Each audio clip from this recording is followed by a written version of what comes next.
afternoon to one and all present here. My name is Saloni Tiwari and I study in school Saraswati Shishu Vidya Mandir, Medinagar. I study in class 9.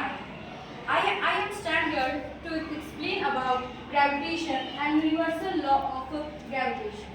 तो सबसे पहले मैं gravitation topic को start करना चाहूँगी, लेकिन gravitation topic को समझने से पहले मैं आपको एक स्मॉल स्टोरी समझाना चाहूँगी कि ये ग्रेविटेशन आया कहाँ से, ये इसका आविष्कार कौन किया, ये सारे दिन लॉ कौन निकाला, इसके बारे में हम पहले जानेंगे। बट इससे पहले हम एक स्टोरी को समझेंगे।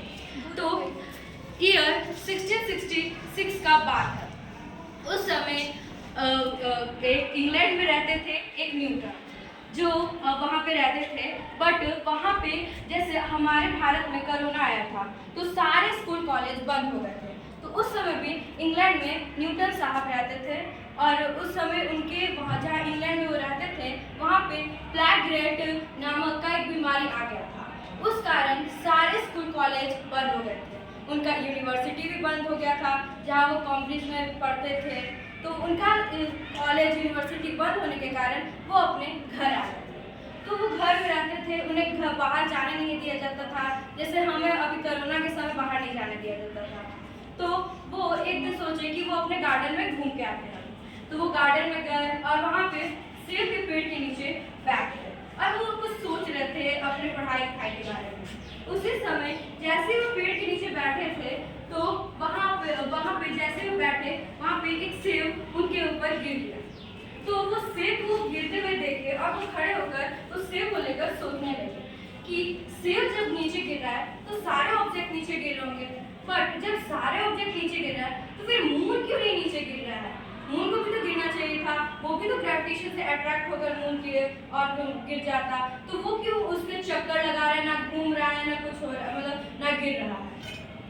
सारे ऑब्जेक्ट गिर रहे हैं, कोई भी चीज़ को अगर हम गिराते हैं तो वो गिर रहा है। तो इसी को समझने के लिए कि क्यों सारे चीज़ गिर रहे हैं और मून क्यों नहीं गिर रहा है, इसी टॉपिक को समझने के लिए आज हम सबसे पहले ग्रेविटेशन को समझते हैं। तो पहले मैं इसके डिफाइन से स्टार्ट करूँगी। तो gravitation is the natural phenomena of attraction of two bodies in the universe. गुरुत्वाकर्षण एक ऐसा बल है जिसके कारण दो बॉडी एक दूसरे से अट्रैक्ट होते हैं, जितने भी चीज हमारे ब्रह्मांड में है। लेकिन अभी मैंने एक और चीज बोला कि दोनों एक दूसरे को और अट्रैक्ट करते हैं। बट अगर हम कोई भी चीज अगर नीचे गिराते हैं, जैसे ये बुक कॉपी है, हमने नीचे गिराया तो सिर्फ ये कॉपी ही अट्रैक्ट हुआ। पृथ्वी में तो हमें कोई हलचल नहीं दिखा, ना वो हिला ना या कुछ भी, उसमें कोई दिक्कत नहीं आया, सिर्फ ये जो है वो सिर्फ हिला। तो ऐसा क्यों हुआ? तो आप समझिए कि जो अर्थ है उसका आपसे क्वेश्चन है कि बताइए मास किसका अधिक है, हमारे अर्थ का या हमारे पृथ्वी पर जितने चीज है उसका? कोई बता सकता है किसका अधिक है? प्लीज लिस्ट आप बताइए किसका है? हाँ बिल्कुल सही, अर्थ का है। क्योंकि जो हमारे अर्थ का जितना भी मास है उससे हमारे जितने भी ऑब्जेक्ट है अर्थ पर उसका सबका कम है उससे। इसीलिए हमारा जो पृथ्वी है वो अट्रैक्ट करने का कोशिश कर सकता था, बट उसका मास अधिक है। इसी कारण हमें इसका अट्रैक्शन नहीं दिखता है, हमें सिर्फ दिखता है कि जो भी ऑब्जेक्ट है वो नीचे गिर रहा है। और हम देखे भी हैं कि जो सेकेंड लॉ ऑफ मोशन में तो थर्ड लॉ ऑफ मोशन में तो कहते हैं कि एक ऑब्जेक्ट ही करता है, बट थर्ड लॉ में दोनों एक दूसरे को करते हैं। तो इसी से हमें समझ आ रहा है कि मास अधिक है पृथ्वी का, इसके कारण वो अट्रैक्ट नहीं हो रहा है और जितने भी हमारा ऑब्जेक्ट है वो पृथ्वी की ओर आकर्षित हो रहे हैं। तो कुछ हम लोग एग्जाम्पल ही देख लेते हैं। जैसे हम कॉपी है तो कॉपी को भी नीचे गिराएंगे तो गिर जाएंगे, और ये बॉटल है तो हम इसको भी गिराएंगे तो ये नीचे ही गिरेगा। हम जितने भी पृथ्वी पर जितने भी चीज़ है वो सारे नीचे गिरेंगे। बट उस समय हमारा एक क्वेश्चन था, न्यूटन सोच रहे थे कि जब सारे चीज़ें नीचे गिर रहे हैं तो ये मून क्यों नहीं गिर रहा है, उसको भी तो गिरना चाहिए और उसका मास भी कम है। सभी को तो पता ही होगा कि अर्थ का मास उससे अधिक है, तो फिर वो क्यों नहीं गिर रहा है? तो इसी को समझने के लिए हम एक छोटा सा एक्टिविटी करते हैं, ठीक है? तो हम लोग को एक थ्रेड ले लेना है, उसके एक पॉइंट पे हम लोग को कोई भी एक छोटा सा ऑब्जेक्ट को बांध देना है और अपने हाथ को मान लेना कि ये सेंटर है, इसको हिलाना नहीं है और इसको पूरे तरफ रोटेट करना है। आप देख रहे हैं एक सर्कुलर पाथ के कारण ये ऑब्जेक्ट है पूरा सर्कुलर पाथ पे घूम रहा है। कि सेंटर के कारण। और जैसे ही हम इसको छोड़ेंगे आप देख सकते हैं इनर्शिया यूज हुआ और इनर्शिया के कारण कोई भी चीज नीचे गिर गया। तो आपको कुछ समझ आया कि मैंने ये क्यों किया? क्योंकि देखिए मून हमारा सर्कुलर पाथ पे घूम रहा है, इसी के कारण वो नीचे नहीं गिर रहा और वो इतने स्पीड से घूम रहा है कि वो आकर्षित हो रहा है, पर इतना भी अधिक नहीं कि वो नीचे गिर जाए।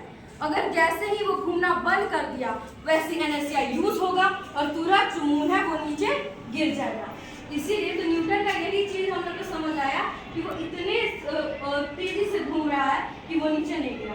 तो जो भी ये फोर्स लगा जो पूरा सर्कुलर पाथ पे घूमा, इस फोर्स का नाम कोई बता सकता है क्या है?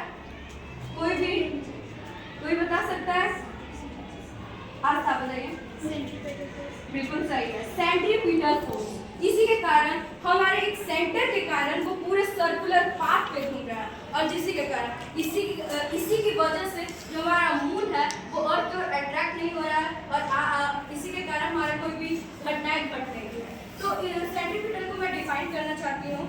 तो the force cause an object move in a circular path and act always in the center of the object। ये एक ऐसा फोर्स है जिसके कारण कोई भी ऑब्जेक्ट सर्कुलर पाथ पे घूमता है और हमेशा एक्ट करता है सेंटर। जैसे मेरा हाथ था वो सेंटर मान लीजिए और ये पूरे सर्कुलर पाथ पे घुमा रहा है, इसी के कारण हमारा मून नीचे नहीं गिरता है। तो इसी के साथ हमारा ये वाला टॉपिक कंप्लीट होता है। नेक्स्ट टॉपिक की ओर आगे बढ़ते हैं।